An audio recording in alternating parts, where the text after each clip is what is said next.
बिस्मिल्लाहिर्रहमानिर्रहीम। बाबर रवान आपकी खिदमत में हाजिर हूँ। गुफ्तगू का सिलसिला शुरू किया डॉक्टर सैयद मोहम्मद जहांगीर से, और आज इस गुफ्तगू की ये 8वीं नशिस्त है। हम अपनी इस गुफ्तगू में डिस्कस करना चाहेंगे और डॉक्टर साहब से माहिराना राय लेना चाहेंगे कि पाकिस्तान का डॉक्टर साहब क्या बनेगा। पाकिस्तान के हालात दिन ब दिन नगफ्ता बे होते जा रहे हैं। सोशल रिफॉर्म्स पे बहुत लोग बातें कर रहे हैं, बड़े बड़े मुफक्किर, बड़े बड़े इंटेलेक्चुअल्स इस पे गुफ्तगू कर रहे हैं। दीनियात पे बड़े सबक दिए जा रहे हैं। हमारे मदरसों की हालत अबतर हो चुकी है। आपको आए दिन मदरसे को लेके बड़ी बड़ी भयानक खबरें सुनने को मिलती हैं। कॉलेजेस के, स्कूल्स के प्रिंसिपल्स के हवाले से आपको बड़ी गैर इखलाकी सरगर्मियों की खबरें मिलती हैं। तो डॉक्टर साहब, क्या हम माशरती तौर पे तबाह हो चुके हैं और अब हमारी वापसी नहीं होगी? एक बात। दूसरी बात कि हम क्या गज़वा हिंद के ख्वाब में अपना वक्त गुजार देंगे, जबकि दूसरी जानिब आप बरतानवी जो वजीर आज़म हैं वो भारत से हैं, IMF की जो डेप्टी हैं सेक्रेटरी वो भारत से हैं, भारत की वाइस प्रेसिडेंट जी भारत से हैं। उसके अलावा आप ये देखें कि जो आपकी कॉन्फ्रेंस समिट हुई है भारत में, दिल्ली में, उसमें जो मोहब्बतें और जो कुर्बतें देखने को मिली हैं, तो पाकिस्तान जो है वो आइसोलेट हो गया है। और क्या हम उस आइसोलेशन से बाहर आ सकेंगे? इस पे मैं आपकी राय लेना चाहूंगा। जी डॉक्टर साहब। देखें, आइसोलेशन जो है, आपको पता है कि बहुत अरसे तक चाइना आइसोलेटेड रहा, कोई फर्क नहीं पड़ता। आपको एक नेशन के तौर पे और एक इंसानों के एक ग्रोह को कौम बनाने के वतीरे पे चलते हुए हमें, अगर हम थोड़ा सा सोच लें कि जिस मिट्टी में हम रहते हैं, जिस मिट्टी में हमने जाना है, वो हमारी मादरे वतन है, तो मेरा नहीं ख्याल कि हमें कोई आइसोलेट कर सकता है। पाकिस्तान, मैं समझता हूँ कि पाकिस्तान ग्रेवयार्ड है टैलेंट का। यहाँ टैलेंट को मार दिया जाता है, लेकिन इससे बड़ा टैलेंटेड मुल्क दुनिया में कोई नहीं होगा। मेरे एक दोस्त बिलाल साहब जो CSP थे, अल्लाह ताला उनकी मगफिरत करे, वो कहते थे कि अगर इचरे में FSC सेकंड डिवीजन बच्चों को इचरे में एक मेडिकल कॉलेज में दाखिला दे दिया जाए तो पाकिस्तान 5 साल में वर्ल्ड क्लास डॉक्टर उनमें से पैदा कर लेता है। तो पाकिस्तान की किसी भी सूरत, किसी भी तरह से कम नहीं है। हम कभी भी, हमें आइसोलेट करके क्या करेंगे? सब चीज़ें तो हमारे पास हैं, हमारा इंफ्रास्ट्रक्चर पूरा है, हमारे तालीमी अदारे पूरे हैं। क्या होगा? ज़्यादा से ज़्यादा हम क्या इंपोर्ट करते हैं? हम कारें इंपोर्ट करते हैं, कारें और तय्यस का सामान, चीज़ और इस तरह की खाने की चीज़ें, अय्याशी की। अगर हम वो चीज़ें इंपोर्ट नहीं करेंगे तो क्या होगा? हम मर तो नहीं जाएंगे? तो वो आप मजबूर है ना सर, वो तो आपने करनी है। नहीं, वो हमने अपने अंदर एक बनाया हुआ है ना। अब अगर आप एक वक्त में अगर आप 3 रोटियां खाते हैं तो ये आपने ज्यादती की है अपने साथ ना। हम एक रोटी पे भी गुजारा कर सकते हैं। डॉक्टर साहब, ये तो फिर वही बात होगी ना जी कि आप चाय ना पिए, आप रोटी ना खाएं, आप पंखा ना चलाएं, कोई बात नहीं। तो मतलब फिर क्या ख्याल है, पहाड़ों में, गारों में चले जाते हैं? नो। अगर गारों में जाते हैं हमारी मैं जब, मेरे जो बड़े कजन हैं वो जिस गांव में रहते थे वो लालटेन की रोशनी में पढ़ते थे, और ये फारफ्लंज तहसील है पाकिस्तान की, शकरगढ़। गांव में बिजली नहीं थी, लालटेन की रोशनी में वो पढ़ते थे। उन्होंने पंजाब टॉप किया, तो इससे कोई फर्क नहीं पड़ता। तो सर ये देखिए ना, मतलब मेरी और आज की, अगर मुझे समझ में नहीं आ रहा तो ये जो नौजवान नस्ल इस वक्त अफरा तफरी का शिकार है, नौजवान नस्ल जो है वो भाग रही है और नौजवान नस्ल को कोई रास्ता नजर नहीं आ रहा। डिग्रीज और जो आपकी तालीम है वो कागज के टुकड़ों के अलावा कुछ नहीं रह गए। कोई हमने ऐसा सिस्टम इवॉल्व नहीं किया, हमने कोई ऐसी इंडस्ट्रीज नहीं बनाई, हमने कोई ऐसा प्रैक्टिकल मटेरियल पैदा नहीं किया कि जो फाल तरीके से काम कर सके। तो सर मतलब अगर मुझे समझ में नहीं आ रहा तो आज की नौजवान नस्ल को क्या समझ आएगा? नहीं, असल ये हुआ है कि पाकिस्तान में फैमिलीज को प्लान ही नहीं किया गया। फैमिली प्लानिंग को लोग समझते हैं बच्चे पैदा ना करना, ऐसी बात नहीं है। बच्चे आपने पैदा करने हैं और फैमिली को प्लान करना है। एक बाप प्लान करे, एक माशरा प्लान करे, एक गांव प्लान करे, इन बच्चों ने आइंदा आने वाले वक्त में क्या करना है। हमने ये प्लान ही नहीं किया। अब मेरे एक दोस्त हैं तो उनके वालिद साहब ने मुझे कहा कि मेरे 9 बेटे हैं और 9 के 9 जो हैं क्लास 1 गजेटेड ऑफिसर हैं। मैंने कहा कि एक्सेप्शंस आर एवरीवेयर सर। नहीं, बात ये देखे ना, हुआ ये कि उन्होंने उनके कोटे में 2 बच्चे आते हैं, 7 बच्चे उन्होंने बाकी बच्चे जो पैदा हुए थे उनका हक मारा है। वो तो इस माशरे में बहुत फिट आदमी थे और वो एक दरमियाने दर्जे के ऑफिसर थे। उन्होंने अपने तमाम 9 बच्चों को फिट कर लिया। सर हम बहसियत बुजुर्ग, हम बहसियत तजर्बाकार नौजवान नस्ल को कौन सी ऐसी होप दे सकते हैं कि वो खुदकुशी ना करे? होप हम उसे ये दे सकते हैं कि ये जिंदगी एक बहुत खूबसूरत चीज है। आप बहुत कम में भी खुश रह सकते हैं। दरअसल 2 नंबर चीजों का जो बाबर साहब वो है ना कंपटीशन, उसने इस कौम को मरवाया है। 2 नंबरी का कंपटीशन जो है, यहाँ एक पटवारी जो है ना, जिस दिन वो पटवारी लगता है ना, तो पहले जमाने में पटवारी के आपने हालात देखे थे क्या थे कि साइकिल पे आता था और आगे एक थैला होता था। आजकल का पटवारी देखें तो वो फॉर्चूनर पे है, फॉर्चूनर पे आएगा, क्रोला पे आएगा।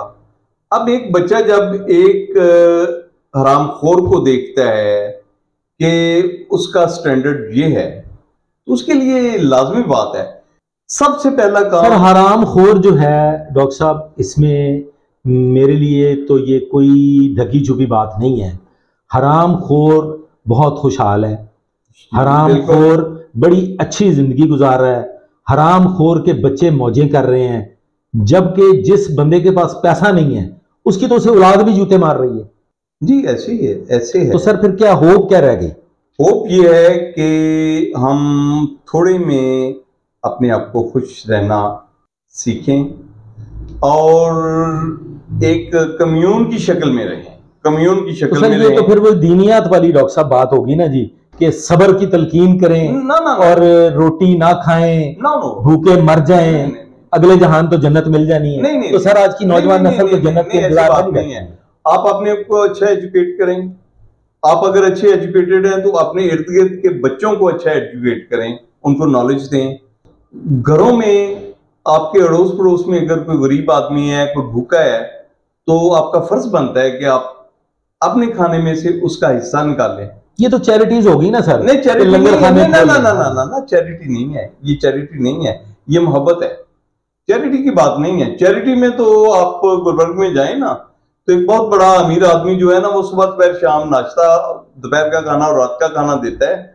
लोगों की लाइन लगवा के लोग शपरों में भर के खाना ले जाते हैं। मैंने सुना था, हो जाते मैंने सुना था और मेरा तजर्बा भी यही कहता है और मैंने पढ़ा भी यही है कि जब तक कानून की बालादस्ती नहीं होगी, जब तक लॉ एनफोर्स नहीं होगा, माशरा हर तरह की गलाजत, खबासत, कमीनगी में चल सकता है लेकिन ला कानूनियत में नहीं चल सकता। तो सर वो फिर कानून का नफाज कैसे होगा सर? रूल ऑफ लॉ को सिंपल कोई शख्स अप्लाई कर दे पाकिस्तान में, रूल ऑफ लॉ को सबके लिए बराबर। सर सबसे पहले तो हमें ये, आप मुझे इस बात का जवाब दें कि हमें आज तक ये समझ नहीं आ सकी कि हम वेलफेयर स्टेट हैं, हम इस्लामिक स्टेट हैं, हम सेकुलर स्टेट हैं या हम कुछ और हैं। मेरा ख्याल है कि हमें सेकुलर स्टेट होना पड़ेगा, हमें सेकुलर स्टेट होना पड़ेगा। हमें दूसरे मज़ाहिब जो हैं। ख़वातीन हज़रात, डॉक्टर साहब की बातें बहुत खुशाइंद हैं, मुझे भी इनकी गुफ्तगू सुन के बड़ा लुत्फ आता है, लेकिन दूसरी जानब ये देखना पड़ेगा कि क्या इस्लाम और दीन जो है वो सिर्फ पाकिस्तान के लिए आया है? जहां से दीन चला है वहां बादशाहत है, वहां बादशाहत है। और सबसे बड़ी बात यह है कि आजकल सोशल मीडिया का दौर है। आप जो भारत में दिल्ली में कॉन्फ्रेंस हुई है उसमें आप देखें कि वहां खवातीनो हजरात मसाफा कर रहे हैं। जो शहनशाह सऊदी अरेबिया हैं उन्होंने भी आके एक गैर महरम से मसाफा किया है। उसके बाद उन्होंने गैर महरम का तारुफ करवाया है अपने साथ जो उनके वफद गया हुआ था, उस सारे के सारे वफद ने भी शेक हैंड किया है। अगर ये चीज पाकिस्तान में हो जाए तो कत्ल का फतवा लग जाता है, तूफान मच जाता है। मैं तो वो झटकी सी जुबान में बात करता होता हूं कि हम आज तक अस्तंजा और बटवानी से नहीं निकल सके तो डॉक्टर साहब बनेगा क्या? नहीं, देखें रूल ऑफ लॉ को सबसे पहले अप्लाई करें। चले कोई इस मुल्क में रूल ऑफ लॉ नहीं लाता तो कम से कम हम अपने ऊपर अप्लाई करते हैं। सर ऐसा मुमकिन नहीं है ना सर? क्यों मुमकिन नहीं है? क्या आप रात के 1 बजे जब जा रहे होते हैं तब आप इशारा तोड़ देते हैं? जी बिल्कुल तोड़ देते हैं जी। क्यों? मैं तोड़ देता हूं? मैं तो नहीं तोड़ता जी। मैं आपको अर्ज कर देता हूं कि आपको अगर कानून के ऐन मुताबिक एक डेस्टिनेशन से दूसरी डेस्टिनेशन तक पहुंचना हो तो आपको घंटों लग जाते हैं, जबकि लाइन और लेन सिस्टम पाकिस्तान में वो बन चुका है कि आपने लेफ्ट साइड से अंडर द कार ओवरटेक करना है। आपकी जो फास्ट लेन है वो स्लो लेन बन चुकी है। आप मजबूर हैं ओवरटेक करेंगे आप गाड़ी के नीचे से, वरना आप अपनी डेस्टिनेशन पे पहुंच ही नहीं सकते। अगर आप कानून के ऐन मुताबिक रिंग रोड पे गाड़ी चला रहे हैं और आप सेंटर लेन में जा रहे हैं तो आपके सामने जो शख्स जा रहा है वो हद रफ्तार से 100 दर्जे नीचे 20 किलोमीटर की रफ्तार पे मोबाइल फोन सुन रहा है, आपने उसको ओवरटेक करना है राइट साइड से। तो जो राइट साइड है वो इतनी ऑक्युपाइड है कि वहां पे लोग कतार दर कतार जा रहे हैं। लेफ्ट साइड जो हैवी ट्रैफिक के लिए है वो खाली है, आप मजबूरन उस साइड पे जाएंगे। नहीं, तो क्या मतलब आप कानून की खिलाफवर्जी करनी पड़ेगी आपको। क्या आपने कभी उस मोबाइल सुनते हुए बंदे को साइड पे रोक के पुलिस को कॉल की है? मैंने मुतअद्दिद दफा ये करने की कोशिश की है। आप अगर किसी शख्स से रास्ता तलब करें, उसे हॉर्न दें और उसे कहें कि मैं आपको राइट साइड से ओवरटेक करना चाहता हूं, तो वो आपको मां बहन की गंदी गाली देता है और फिर आपका खून खौलता है। मैं ज्यादातर मेरी जो मूवमेंट्स हैं वो मैं अकेले बहुत कम मैंने ट्रैवल किया है। अब पिछले कोई 6 माह 7 माह से मैं तनहा ट्रैवल भी कर लेता हूं, लेकिन इससे पहले मैं तनहा ट्रैवल नहीं करता था। मैं जब भी जो आपने अभी फरमाया है उस पर अमल करने की कोशिश करता था तो मेरा हमराही साथी मुझे सख्ती से मना कर देता था कि जांदी करो तुसी ते पागल हो, ਤੁਹਾਡਾ ਤੇ दिमाग खराब है, तुसी ते हाइपर हो। पागल बनना पड़ेगा ना। तो सर ये क्या आपने मतलब कभी मैं एक अकेला नजर आया हूं जो मोटरवे पे भी पागल हो जाता है, जो रिंग रोड पे भी पागल हो जाता है, जो कनाल रोड चौक में भी पागल हो जाता है। कोई बात नहीं बाबू साहब, बिस्मिल्लाह तो करें ना, बिस्मिल्लाह तो करें। सर मैं बिस्मिल्लाह करके वापस मुड़ गया हूं ना। मैंने अपने साथ ट्रेवल करने वालों की ना मान के 20 मिनट के सफर 1.5 घंटे में किए हैं, जबकि मुझे बार बार कहा जाता था कि इधर से क्यों नहीं आप गाड़ी गुजार रहे, हम तो 10 मिनट में पहुंच जाते हैं। मैं कहता हूं यार ये कानून नहीं ना इजाजत देता इसकी, मैंने इस लेन में चलना है, राइट साइड से मैंने इसको ओवरटेक करना है। तो मैं मजबूरन आज मैं अल्लाह के फजलो करम से कानून की बिल्कुल खिलाफ वर्जी कर रहा हूं। मैं ओपनली कह रहा हूं कि मैं बिल्कुल गाड़ी के लेफ्ट साइड से ओवरटेक करता हूं। मजबूरी है, मैं 1.5 घंटे में क्यों पहुंचू? तेल अगे ही 300-325 रुपए लीटर होया पे है, तो मुझे किसी पागल कुत्ते ने कहा कि मैं भी वहां रुक जाऊं। आप कहते हैं कि पाकिस्तान का बनेगा क्या? पाकिस्तान का कुछ नहीं बनने वाला सर। नहीं, पाकिस्तान को कुछ नहीं होता। हम क्योंकि ये 27वीं को बना था। नहीं, ये बात नहीं। हम अपने काम के पूरे हैं, हम टैलेंटेड लोग हैं, हमें किसी किस्म का खौफ नहीं खाना चाहिए। सर फहाशी और उरियानी हमारी रगों में चली गई है। हम ये व्लॉग्स करते हैं ना सर, हम YouTube पे बातें करते हैं, हम YouTube पे कोशिश करते हैं कि लोगों को अच्छी अच्छी बातें बताएं। आज आप खवातीन के खदो खाल पे गुफ्तगू शुरू कर दें तो और औरत के साथ रिश्ता कैसे मजबूत किया जा सकता है, कुड़ी फसाई की में जा सकती है। आप देखें आपके फॉलोअर्स कहां जाएंगे, मिलियंस और बिलियंस में। देखें फहाशी और उरियानी जो है ना, क्या वो आज की है? क्या आज से 1400 साल पहले फहाशी और उरियानी नहीं थी? क्या रोमन एम्पायर में फहाशी और उरियानी नहीं थी? ये सदियों से चलता आ रहा है सिलसिला, इसमें तो कोई शक नहीं है। मतलब आदम अलैहिस्सलाम से ये सिलसिला बुराई चला और आ रहा है, अच्छाई साथ साथ इसी तरह चलते आ रहे हैं। लेकिन हमारी यहाँ पे सोशल रिफॉर्म्स की बड़ी सख्त जरूरत है। हमारा कोई बंदा भी ऐसा नहीं है जो कोई हल पेश कर रहा हो। आपके टीवी के टॉक शोज होते हैं, उन टॉक शोज में जो एंकर पर्सन बैठा होता है उसकी ये ख्वाहिश होती है कि ये जो मैंने अपने बुलाए हुए हैं यहाँ पे मेहमान, ये आपस में एक दूसरे को मुक्के मारे, ये कसुन मारे, ये एक दूसरे को रेटिंग ताकि मुझे रेटिंग मिले। आप मुझे ये बताएं कि आज तक कभी टॉक शोज में आपने किसी एंकर को इस मौजू पे गुफ्तगू करते सुना हो कि जी आपका एजेंडा क्या है, आप करना क्या चाहते हैं, आइंदा क्या करेंगे, आप क्या करेंगे, आप क्या करेंगे, आपने पहले क्या किया है, कोई स्टैटिस्टिक्स पे लेके आज तक आपने कभी कोई गुफ्तगू होते सुनी है? सिवाय इसके कि बुराइयां निकालें आप। नहीं, बुराई चले निकालनी छोड़ दें, अब बी पॉजिटिव, अपने आप में पॉजिटिविटी लाएं। इलेक्शन में आप आंखें, कान, नाक और अपना ज़हन खोल के एक कैंडिडेट को चुने। जिस कैंडिडेट को आप वोट दें और वो जीत जाता है, और जिस कैंडिडेट को वोट देते हैं और वो नहीं जीतता, तो जीता हुआ कैंडिडेट जो होता है उस इलाके का, वो आपका नुमाइंदा कहलाता है, चाहे आपने उसे वोट दिया है या नहीं दिया।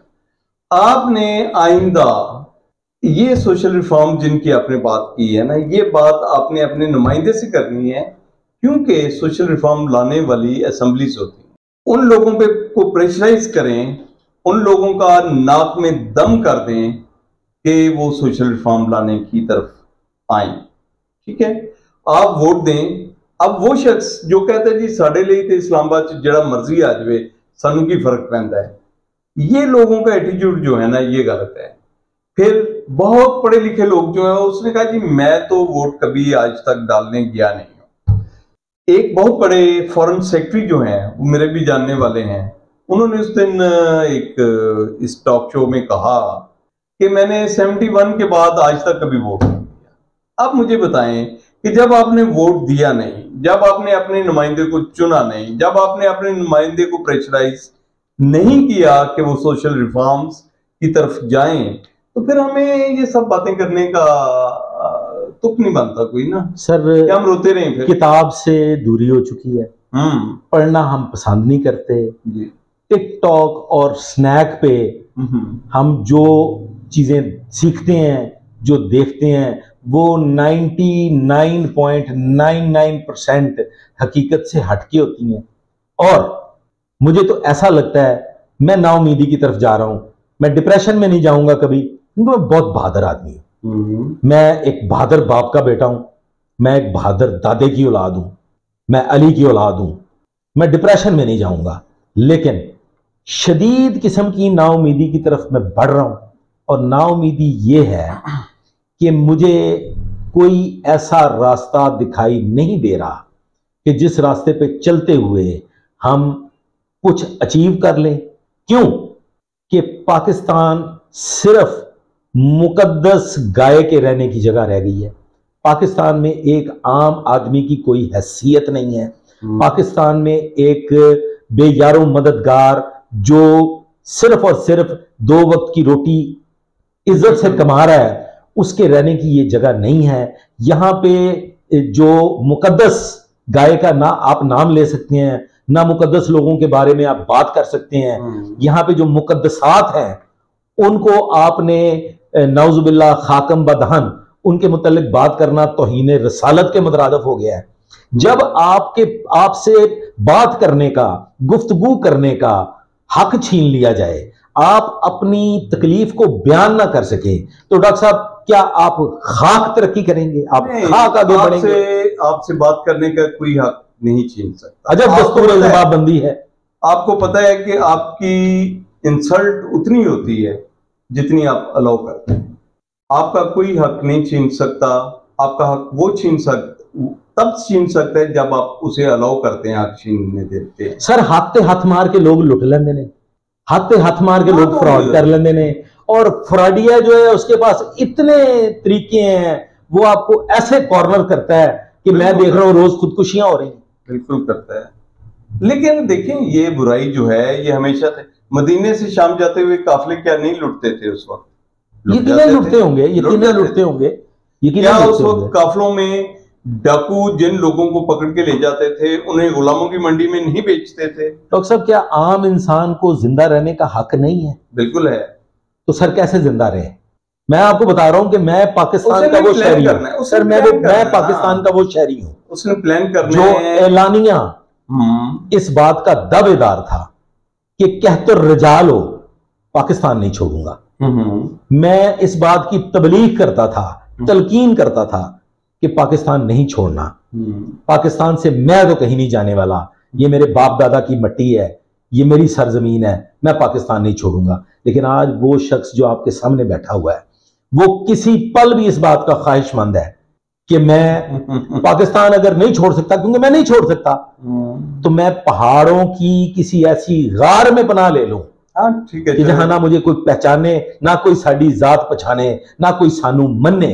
क्योंकि जो लोग हमें जानते हैं, जिन लोगों में हम रोजाना जिंदगी गुजार रहे हैं, उनके सामने कसम परसी के हालात में हम कैसे सर्वाइव करें? छोड़े ना, क्या मायूसी की क्यों बातें करते? तो सर मायूस तो कौन हो गई? नहीं, कोई नहीं। ये लोग छोड़ के जो जा रहे हैं पाकिस्तान, कोई बात नहीं, जाने दें इन्हें। ये पाकिस्तान के कभी थे ही नहीं। जो आपका अपना नहीं होता ना, जो अपनी माँ का नहीं है, इस मिट्टी का नहीं है, तो उसे जाने दें, आपने परेशान नहीं होना। जी ख़वातीन हज़रात, आज की गुफ्तगू इस बात पे हम ख़त्म करते हैं कि जो अपनी माँ का नहीं है, जो अपने बाप का नहीं है, वो किसी का भी नहीं हो सकता। तो पाकिस्तान को जो छोड़ के जाना चाहते हैं, चले जाएं, वो चले जाएं। पाकिस्तान ऐसे ही कायम और दायम रहेगा इंशाअल्लाह। आज तक के लिए बस इतना ही। आइंदा के लिए मेरे साथ रहिएगा, दुआ में याद रखिएगा। अल्लाह हाफिज।